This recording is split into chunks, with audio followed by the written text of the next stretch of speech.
Bitbit ni Vivian ang makapal na stack ng dokumento habang naglalakad.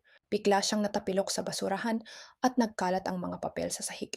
Lumapit si Chloe at sinadyang tapakan ng isang dokumento gamit ang mamahalin niyang heels. Tumingin ka nga sa dinadaanan mo, intern. Final drafts yan para sa regional manager. Kapag nasira yan, tanggal ka. Pasensya na, Chloe. Nagloko kasi yung printer. Mabilis na lumapit si Mark at tinulungan siyang pulutin ang mga papel. Aksidente lang yun. Hindi mo kailangang apihin pa siya. Ayos ka lang, Viv? Salamat, Mark. Okay lang ako. Biglang dumating si Ethan, nakaayos sa mamahaling suit. Agad kumapit sa braso niya si Chloe. Ethan, babe, yung charity case mong intern, nagkakalat na naman, bakit hindi mo patanggalin?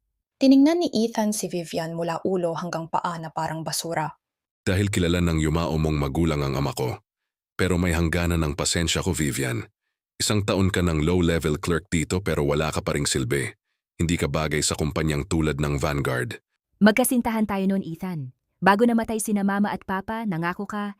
Magkasintahan? Tingnan mo nga sarili mo. Para kang pulubi, regional manager ako ngayon. Ang tatay ni Chloe, major investor ng kumpanya. Ikaw, wala kang kwenta, tapos na tayo. Tumawa si Chloe at ibinuhos ang iced coffee niya sa mga papel ni Vivian. Oops, linisin mo yan, hampas lupa. Pinunasan ni Vivian ang salamin niya. Biglang naging malamig at matalim ang tingin niya. Pagsisisihan mo ang ginawa mong ito, Ethan.